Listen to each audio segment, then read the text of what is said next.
Bonjour et bienvenue sur DigiSchool, je suis Larissa, encore une fois, et je suis là pour vous accompagner dans la correction, en tout cas une première correction de l'allemand LV2 de cette année. Alors j'ai déjà vu un peu que vous aviez trouvé ce sujet difficile. En effet, la façon dont était abordée la thématique et la notion, c'était peut-être pas la façon dont vous aviez approché ce thème en cours. Le sujet se concentrait ici surtout sur la thématique du progrès, mais aussi surtout le côté découverte, chercheur. Ainsi, les textes étaient relativement difficiles. Par contre, ce qui équilibrait un peu le sujet, c'est que les sujets d'expression étaient assez typiques, assez banals. Et normalement, si vous avez abordé cette thématique, vous avez dû faire un sujet blanc qui ressemble beaucoup au sujet qui est tombé aujourd'hui. Mais regardons tout de suite de plus près ce que donnait la réponse à ces questions parfois un peu difficiles. Au niveau des documents, donc en ouverture, comme très souvent, une image. Pour votre premier texte, vous aviez un texte sur un chercheur et écrivain allemand qui s'appelle Humboldt. Le titre du texte, Ein neuer Blick auf die Natur, donc Natur, vous étiez déjà un peu sur la piste. Dans ce texte, en fait, on apprend un peu comment Humboldt travaillait, quelles découvertes il a faites, quelle était sa philosophie et comment il a influencé la pensée germanique à travers ses travaux. Donc c'est vrai que si vous ne connaissiez pas du tout Humboldt et pas du tout cette époque, vous aviez pas mal de vocabulaire assez spécifique qui pouvait, en tout cas dans la lecture du texte, vous poser problème. Pour le deuxième texte, il était un peu plus abordable, en tout cas un peu plus sympa à lire. Il parlait d'un projet suisse sur le défi de faire le tour du monde en avion, mais en utilisant seulement des ressources naturelles. Peut-être que vous en avez parlé en cours ou vous avez lu ou vu quelque chose là-dessus parce que c'est un projet qui est passé vraiment par la presse. Alors, regardons les questions. Alors, je pense que la première n'a pas dû vous poser trop de problèmes pour le coup.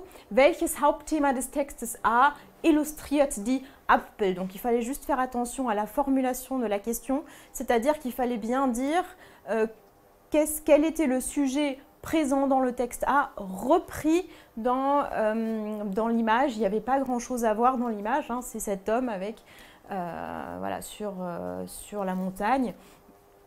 Umweltschutz, Kampf um die Macht, Entdeckerlust. Umweltschutz, dans le texte A, il n'est pas question de protection de l'environnement.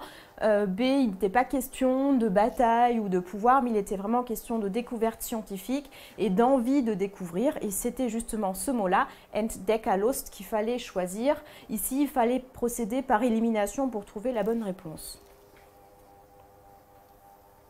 Ensuite, on s'attardait un peu plus sur le personnage de Humboldt et il fallait recopier seulement drei richtige Antworten, donc les 3 réponses correctes. Là aussi, il fallait peut-être jouer un peu de logique et de chance. Donc, concernant Humboldt, on nous dit dans le texte qu'il a publié des livres, donc par conséquent, même si le mot n'était pas écrit dans le texte, il est bien Buchautor. On nous disait qu'il avait une vision pour l'avenir, que voilà, il se tournait vraiment vers l'avenir, même si le mot n'était pas forcément écrit pionnier. Et enfin, on nous décrit quelqu'un qui adore partir à l'aventure, découvrir de nouvelles choses, partir en expédition. Donc, il était un aventurier et pour le coup, Abenteurer. Il n'était pas du tout question de la politique, ni du fait qu'il enseigne, ni du fait qu'il était un officier prussien. Encore une fois, ici, il fallait recopier les 3 bonnes réponses. C'est vrai que vous aviez quand même pas mal de choix, donc il fallait avoir compris un minimum le texte pour pouvoir en écarter une ou être sûr d'une des réponses. Donc les 3 bonnes réponses sont la B. Humboldt verbrachte mehrere Jahre in Südamerika. On apprend qu'il a été 5 ans là-bas. Donc 5 ans, c'est bien mehrere Jahre. Par ailleurs, Humboldt wurde nach seiner Südamerika-Reise in der ganzen Welt bekannt. On nous dit qu'il était presque aussi connu que Napoléon. Donc bon, on peut partir du principe que oui, il était connu in der ganzen Welt. Et enfin, Humboldt war visionnaire. On le comprend aussi dans le texte avec cet aspect voilà, tourné vers l'avenir et de nouvelles découvertes. Juste une petite précision, Arm, on nous disait bien qu'il venait d'une famille riche.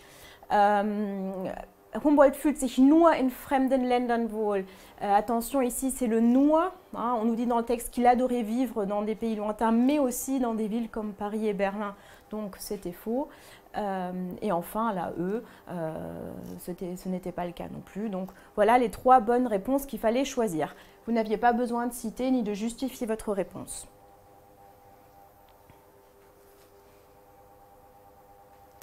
Ensuite, il fallait trouver 2 citations, cette fois-ci dans le texte. La première qui nous montre que Humboldt avait une autre vision du monde après son expédition, donc betrachten, ça c'est vraiment un verbe qui pouvait vous poser problème, mais avec le nach Expedition, Welt, le monde anders différent, vous pouviez peut-être combiner et comprendre que voilà, il fallait montrer qu'il avait une autre vision du monde, et on avait vraiment une bonne citation pour ça.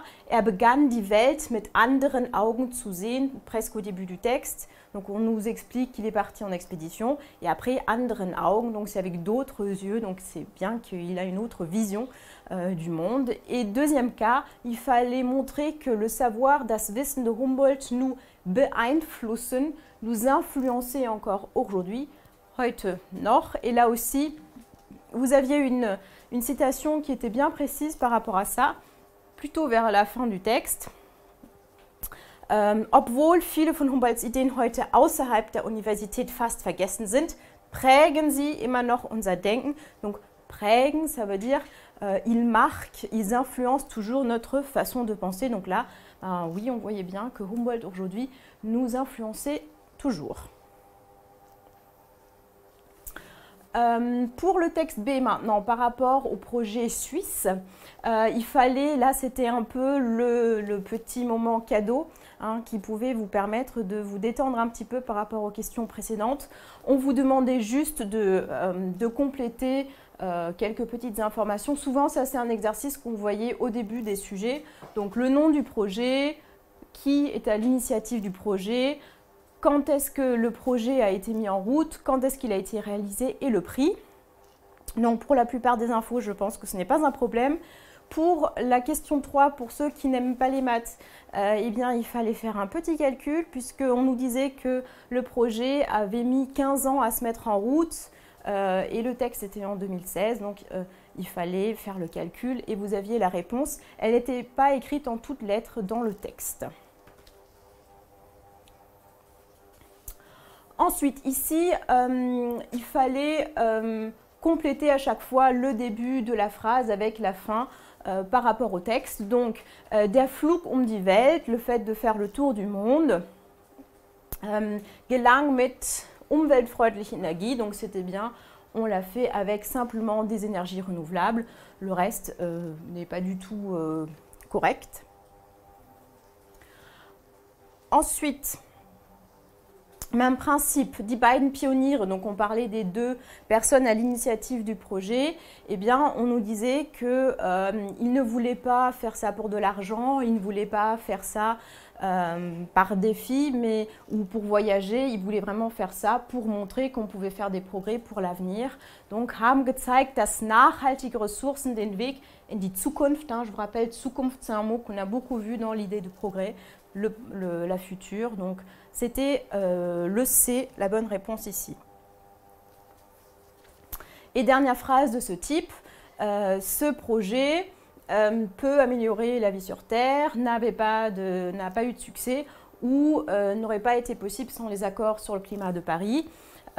Et en l'occurrence, on nous disait bien que c'est un projet qui a réussi et qui peut améliorer la vie sur Terre. Du coup, c'était bien le A.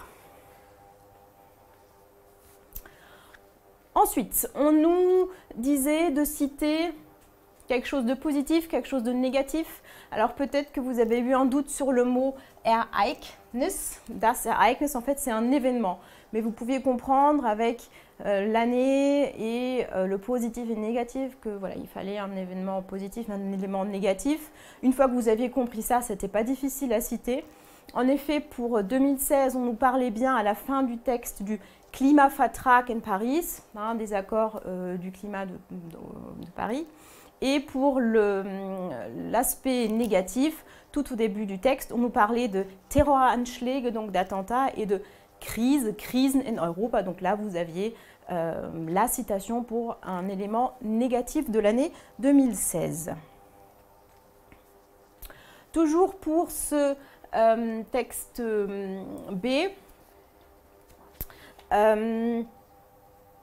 vous devez dire quel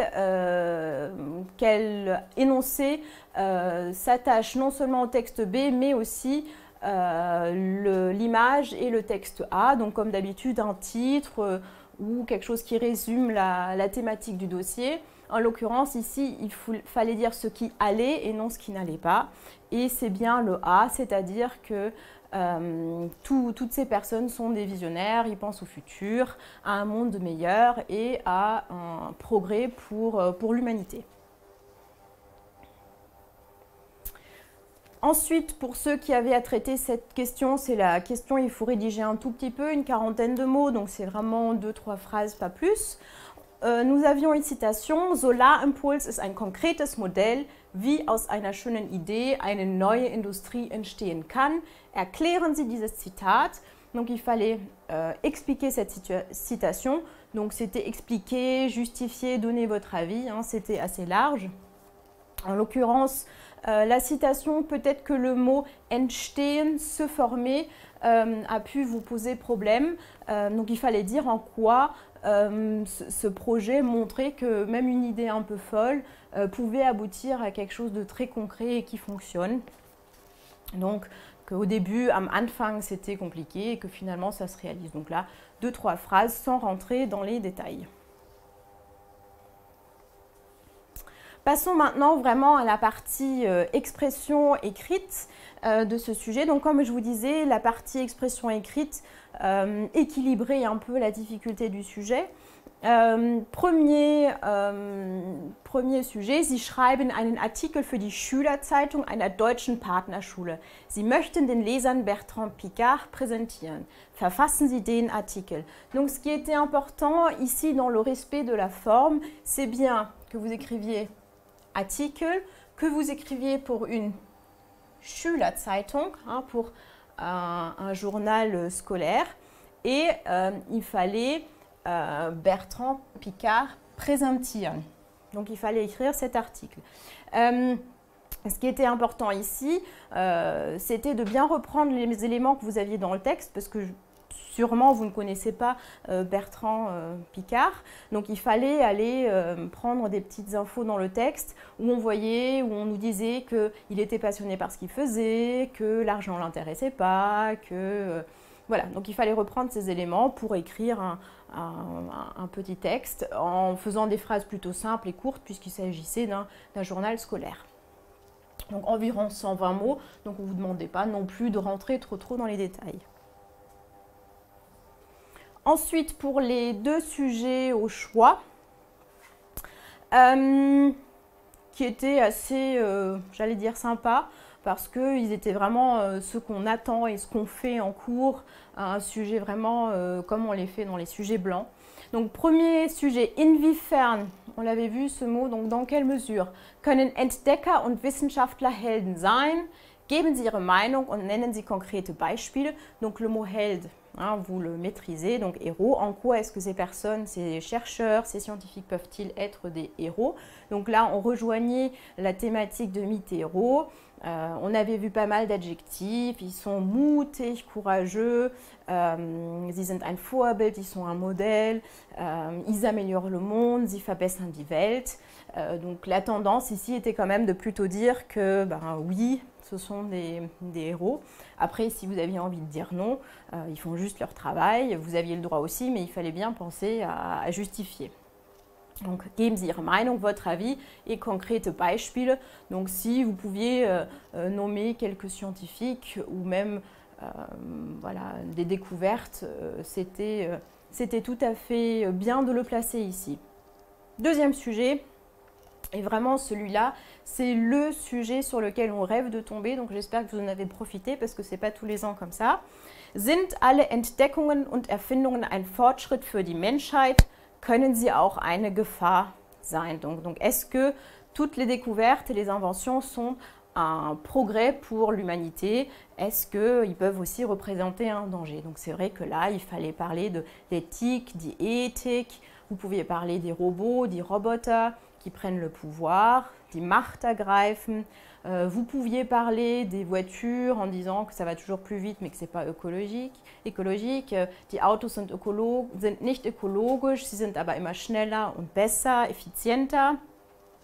Et là aussi, geben Sie Ihre Meinung, donc donnez votre avis et des exemples concrets, des exemples, il y en avait énormément, donc au niveau du nucléaire, au niveau des médicaments, au niveau de... Voilà, donc c'était plutôt une réponse nuancée de dire, auf der einen Seite ist der Fortschritt wichtig und wir brauchen ihn für die Menschheit, auf der anderen Seite kann es problematisch sein, es muss einen Rahmen geben und es muss Kontrolle geben. Voilà, ça c'était à peu près les deux pôles pour ce sujet. Donc je pense que vous avez été nombreux à prendre ce sujet B.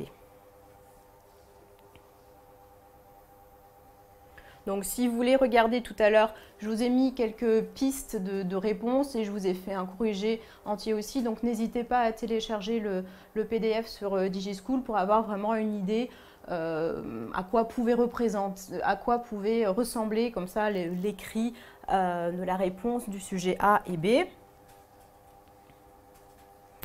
Et enfin, pour ceux qui avaient à traiter ce sujet, où il fallait commenter une citation, alors ça c'était peut-être la partie la plus difficile du sujet, mais ne concernait pas toutes les séries.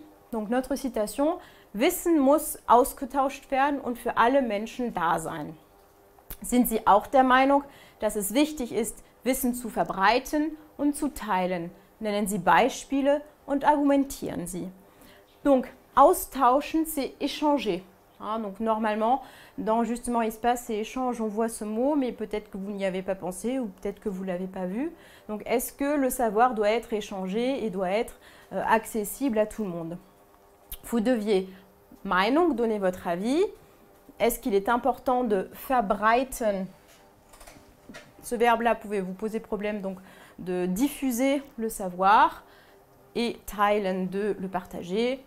Exemple, argument, comme d'habitude. Donc ici, il s'agissait de prendre position par rapport au fait que voilà, le savoir, est-ce que c'est pour tout le monde, pas pour tout le monde. Vous pouviez parler de Schule, vous pouviez parler de beaucoup de choses dans ce contexte-là.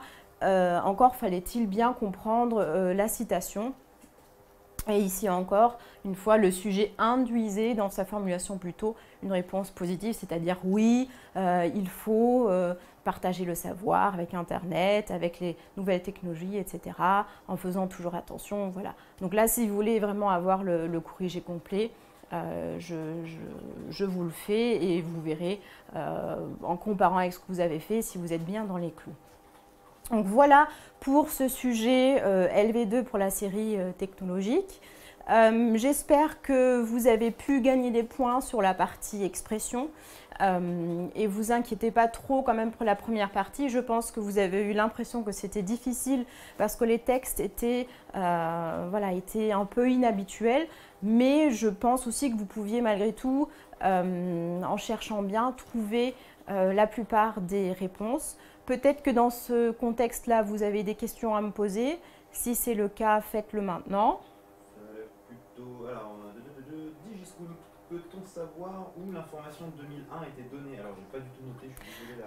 Alors, l'information de 2001, en fait, il faut savoir quand est-ce que le projet a été mis en route. En fait, on vous disait dans le texte, si vous le reprenez, je n'ai pas la ligne en tête, mais on vous disait que cela faisait 15 ans que le projet était en route et nous étions en 2016. Donc, il fallait faire le calcul, mais vous n'aviez pas le chiffre 2001 dans le texte. Très bien. DigiSchool, est-ce que à la question 4, on peut justifier avec la ligne 16? Alors, est-ce que tu as les documents sous les yeux? Alors, à la question 4, il y a deux. Alors je ne sais pas pour le premier. La 16 pour le 2. Oui, tout à fait, ça va aussi. Ligne 15 ou 16, vous pouvez le donner en citation aussi, ça, pas de problème, vous aurez la totalité des points. D'une manière générale, ils étaient plusieurs à demander un peu si on avait d'autres citations, enfin si on avait d'autres citations que les tiennes, est-ce que ça passe quoi? Oui, du moment. Alors pour les citations, moi je vous donne généralement la citation la plus claire et la plus évidente qui vous met le plus à l'abri, mais généralement il y a toujours aussi une autre citation qui est acceptée, qui est peut-être pas la plus parlante, mais si vous n'avez pas à 100% la même, ne vous inquiétez pas. Si elle est logique et dans le thème, vous aurez les points quand même. Je vous remercie de nous avoir suivis pour ce live de correction. Je vous souhaite bon courage pour la suite. Reposez-vous, reprenez des forces et ne stressez pas trop en attendant les résultats. Et je vous dis à bientôt sur DigiSchool. Au revoir.